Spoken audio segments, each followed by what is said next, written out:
Supporters of the monster state, the largest government in history, want you to believe that only the experts, the lawyers, the professors, the judges, and the like, these are the only people who are actually qualified to tell us what the Constitution means and authorizes. How many times have we heard someone in power, when asked about the Constitution, if they even get the question, is, oh, well, I'm not a lawyer, I'll have to defer to the lawyers. Or let's see what the courts have to say, because none of the rest of us are qualified. We're just a lower class, and we can't figure this all out. But this is just a total crock, if you can't tell by my tone. So today on this episode, I've got a DIY guide for how you can uncover the truth about the original legal meaning of the Constitution without paying attention to any expert whatsoever. You might want to compare notes just to see where things are similar or different. And it can be applied and used by anyone. That's the whole point of the system. The first step, of course, is to read the Constitution. But there's actually much more to follow. I'll get to that in a moment. But first of all, welcome to the show. Thank you for joining me here on the Path to Liberty. I'm Michael Bolden with the 10th Amendment Center, and this is the show for Monday, May 13th, 2024. Let's get right to it. And I've got an article here by Mike Meharry that he worked on for a little while. It's pretty awesome. We published it over the weekend, and he starts out with this: how do we learn the original meaning of the Constitution? A lot of people say, people friendly to the Constitution, the opponents will say, well, we got to defer to the courts or the experts. Let's see what the law schools tell us. Friends of ours will generally just say, just read it. And of course, like I said at the beginning, this is the essential first step. Read the document. That is an essential first step, Mike says, but it's not quite as simple as that. Again, step one. Read the Constitution. I will have it linked to in the show notes. Alan Mosley will get that organized. We'll get it published like we do for every single episode. We have a blog post published with all the links and references that I mentioned over at 10thamendmentcenter.com/path to liberty. So if you want to read the Constitution, we've got a transcription up here on the screen. But as Mike notes, the Constitution is a legal document rooted in 18th century law. It is filled with legal terminology and based on complex legal principles. So reading it is the first point, but we have to understand what those words mean in context. And here's how Rob Natelson put it in another article. You may have heard someone say that the Constitution was written to be understood by ordinary people. That's mostly true, but it's true only in context. We have to think about when it was written and who it was written for. And Rob says most of the framers and leading ratifiers were lawyers, and the ordinary people they addressed, now they weren't lawyers, but they were members of the American public during the late 1780s, and that should say a lot in and of itself, because this was a time, as Rob points out, in which the general public was far more conversant with law and policy than the public is today.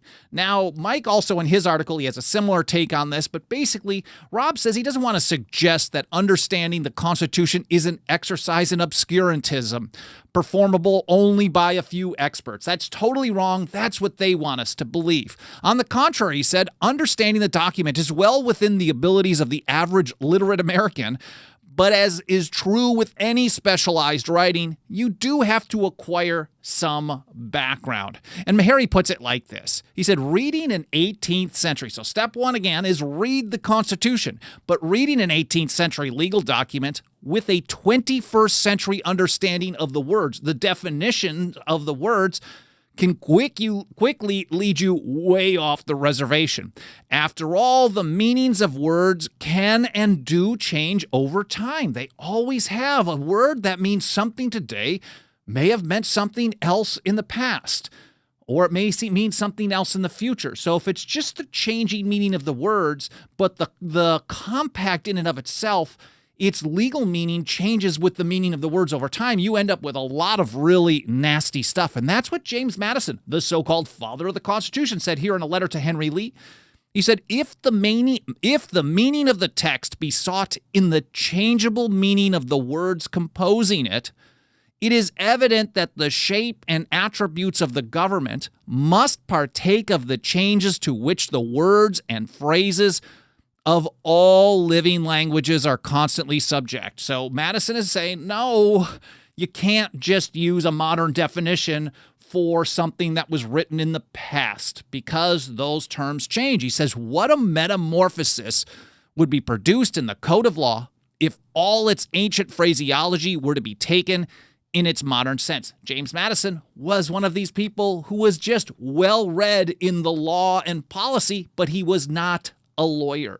So this was a very common capability of the people in the late 1780s, or even later when Madison was writing to Henry Lee. Here back to Mike. He said, in other words, the only way to understand the original legal meaning of the Constitution lies in a process known as originalism. In general, I mean, a lot of people use that term to describe something that isn't that, but this is how we're going to describe it here.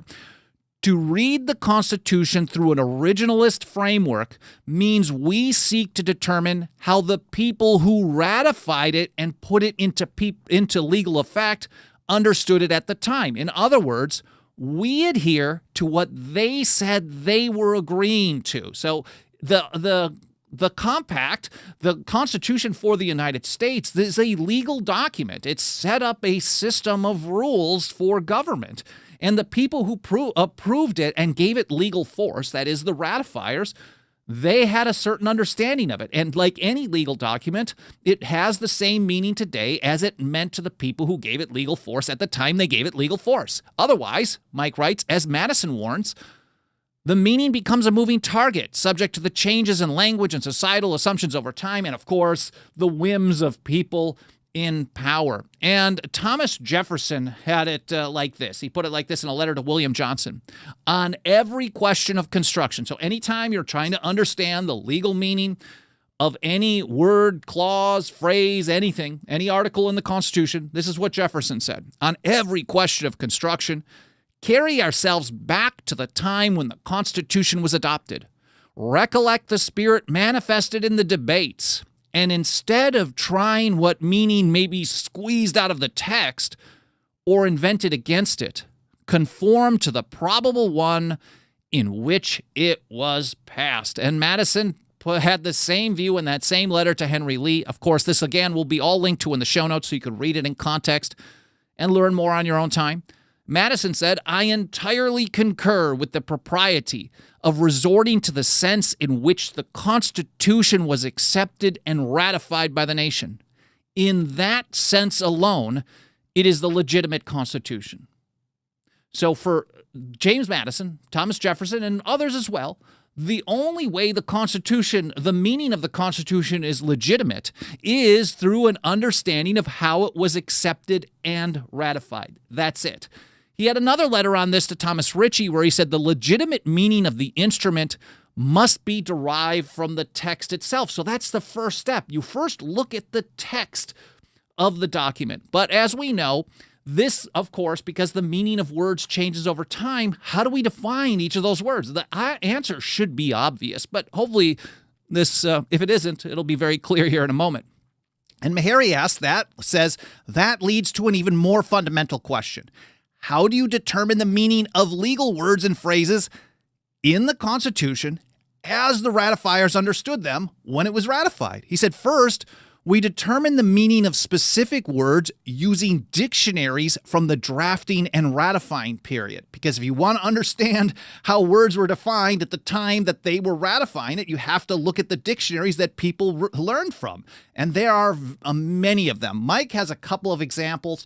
I'll share them with you here, and of course, they'll be linked to in the show notes, 10thamendmentcenter.com/path2liberty. Samuel Johnson's Dictionary of the English Language. There are many editions of this, but keep in mind, if the Constitution was being drafted and debated 1787 through 1788, and then, of course, through the Bill of Rights ratification in 1791, generally for more common or popular dictionaries for the general public, we don't really want to go past 1791 because if there's a 1795 definition and the definition changed versus 1788, then that new definition could not have informed the legal meaning of the document that was ratified years earlier. So that's a very short point. So Samuel Johnson's Dictionary of the English Language is one of them. There are various editions that fit within the proper time frame. And you can use older ones as well because if they're not updated. So like legal dictionaries tend to be a little bit older for the founders as well.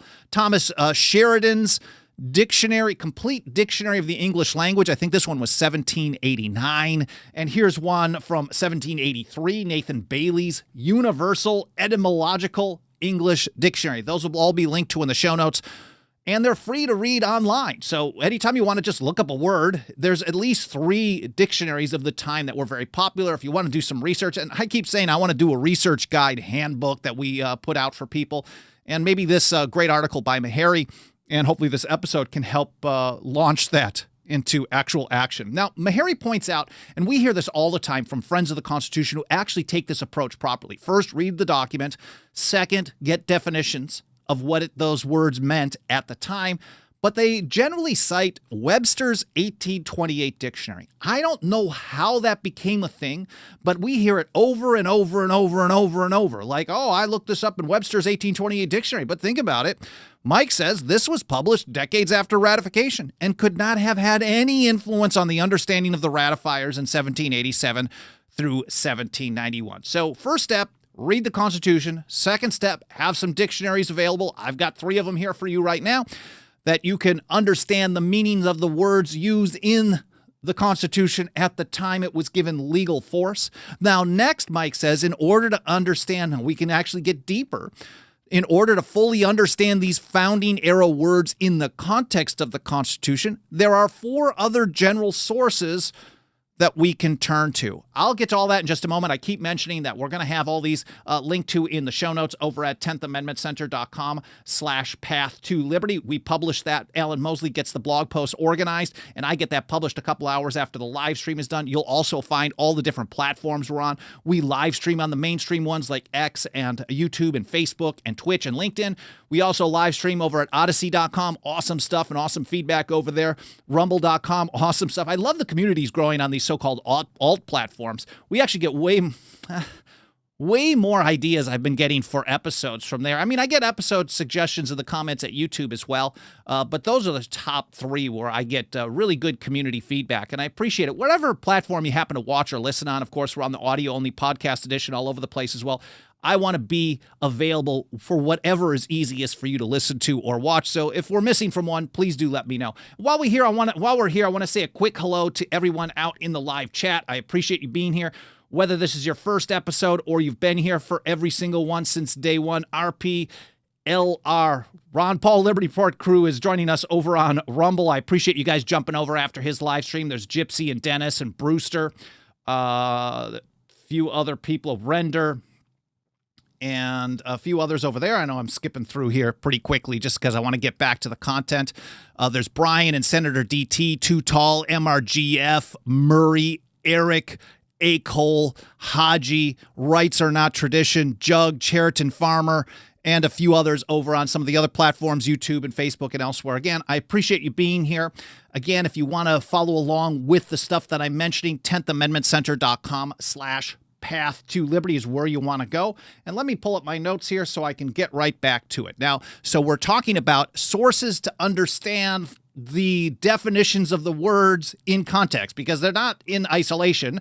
We have to understand the context of them, and sometimes it is not clear what they meant, or maybe there's multiple definitions of a word used at a particular time. And so Madison actually addressed this as well, James Madison, in the letter to Thomas Ritchie. So he says, first you have to start out from the text. The legitimate meaning of the instrument must be derived from the text itself. He said, or if a key is to be sought elsewhere, it must be not in the opinions or intentions of the body which planned and proposed the Constitution, but in the sense attached to it by the people in their respective state conventions, where it received all the authority which it possesses. So I'm really focusing on the ratifiers, the understanding of the ratifiers. We used to get this phrase called founder's intent. We still hear this from some old timers these days. I'm getting to be one myself, but I try to avoid using that.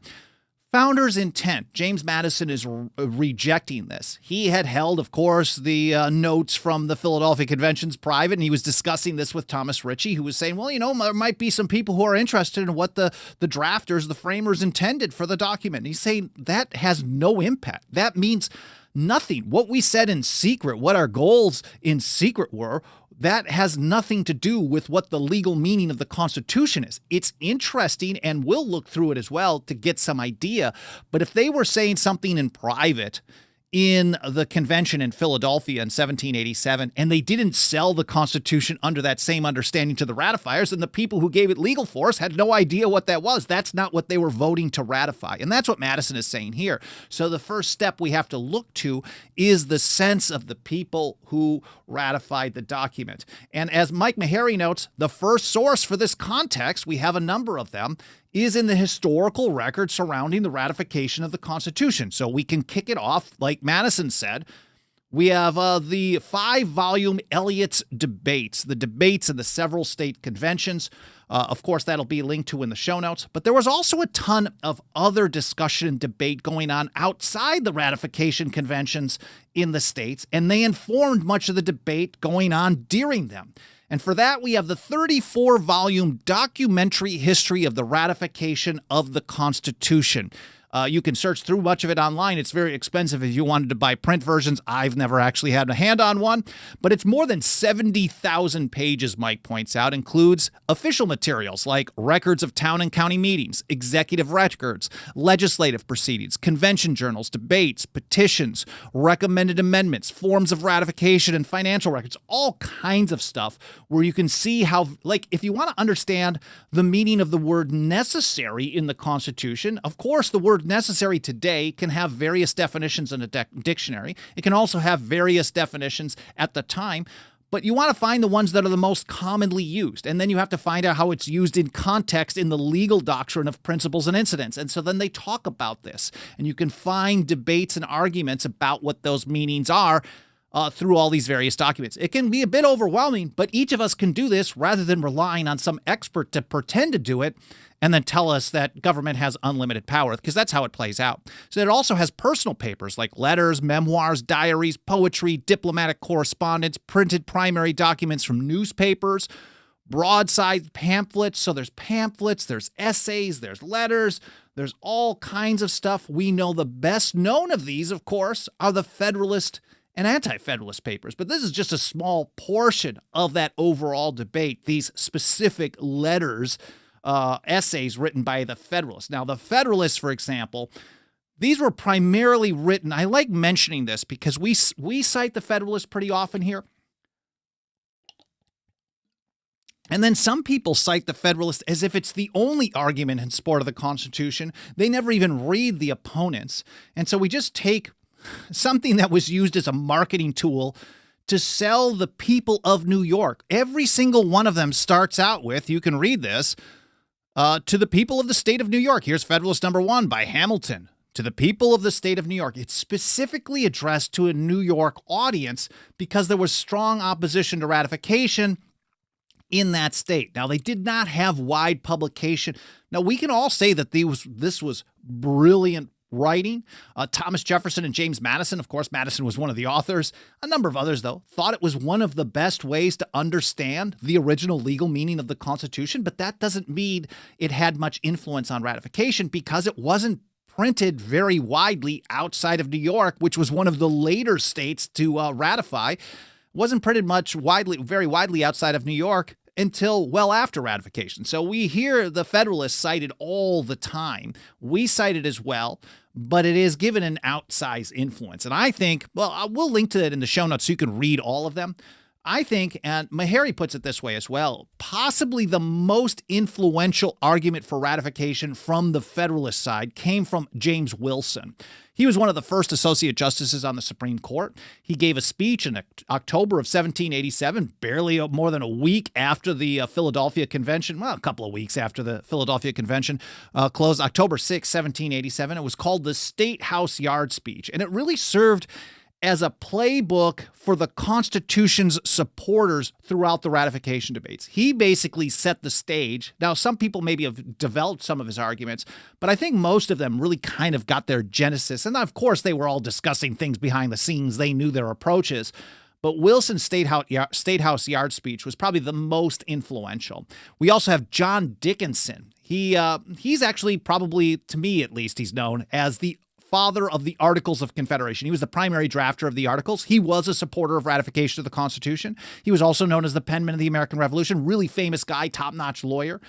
And he wrote a series of letters in support of the Constitution in 1788. I think there's like 9 or 10 of these, called the Fabius letters. They were named after the Roman general Fabius, whose guerrilla tactics kept Hannibal at bay. So people were all aware of this ancient history. It was really important. And so the names that they used, whether it was Publius or Cato or Brutus or Cicero or Fabius, whatever they used. I don't know if anyone used Cicero, but I'm just thinking of it. Any of these terms they used, it was done to create an image of what side or what they were in support of. So when Hamilton, very likely Hamilton, wrote 2 essays under the name Caesar, it was not much of a surprise what the argument was, which was ratify it as is, don't even try to get amendments or we're going to force it down your throats at the point of a gun. And so some of the anti-federalists right off the bat really seized on that aggressive approach, and then he had to back down. So the Fabius essays were really distributed and printed all across the states. And there are others, and Meharry's article highlights a few other important ones. There's like Roger Sherman had a series, Oliver Ellsworth had a series. There's a lot of really interesting stuff. He did not cite Tench Cox, but that's another important as well.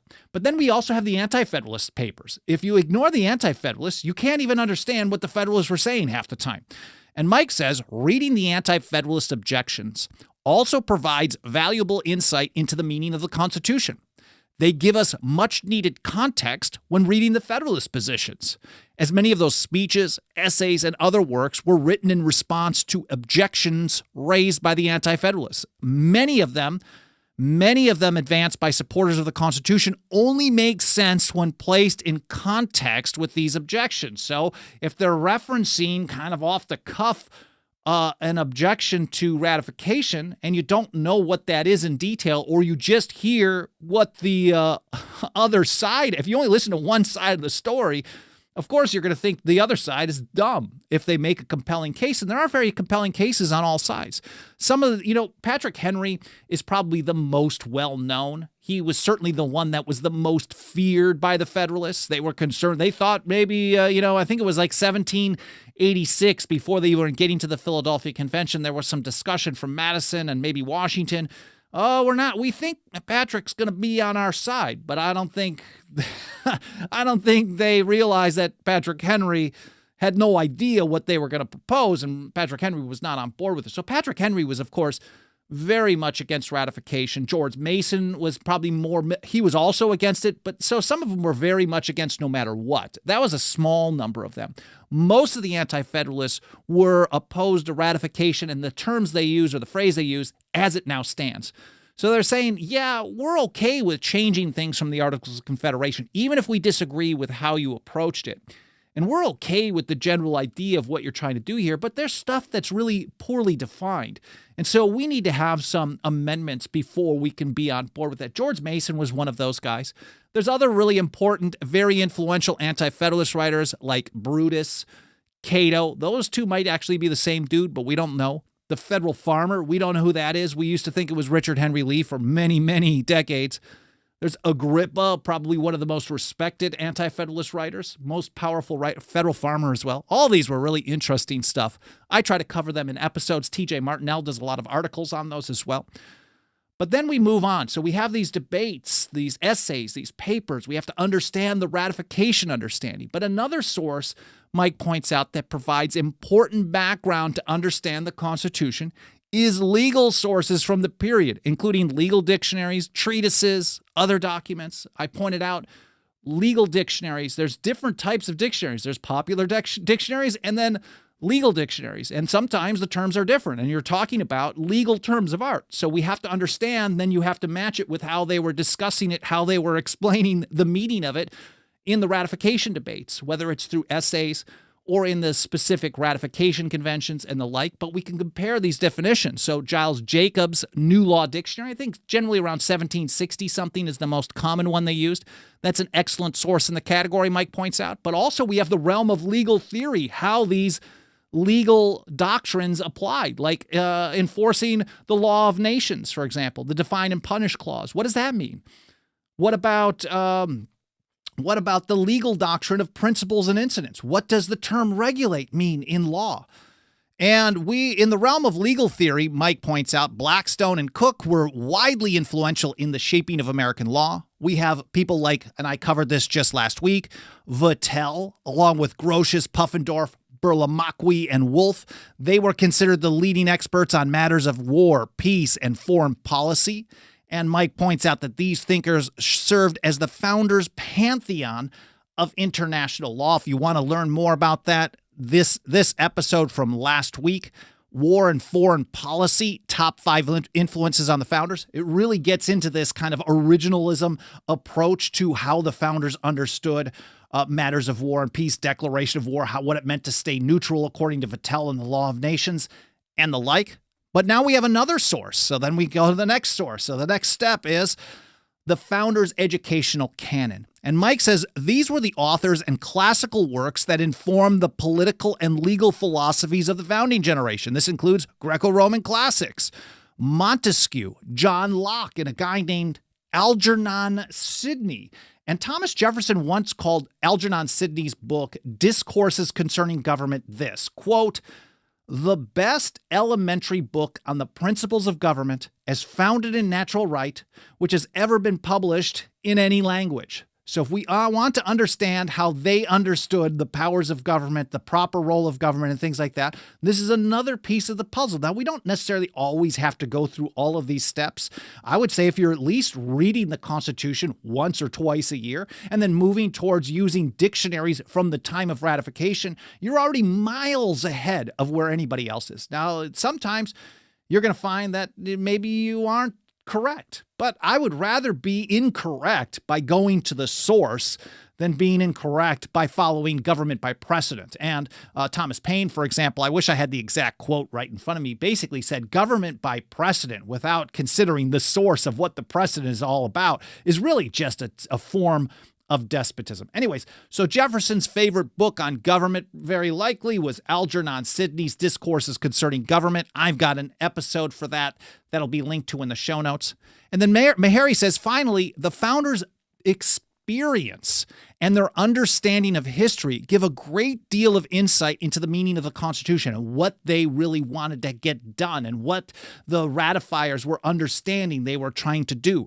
Their experience under British rule in particular motivated their view of government. And we're basically talking about history and tradition, that whole kind of concept. The reasons why they warned against factions or government by precedent and standing armies, restrictions on freedom of speech.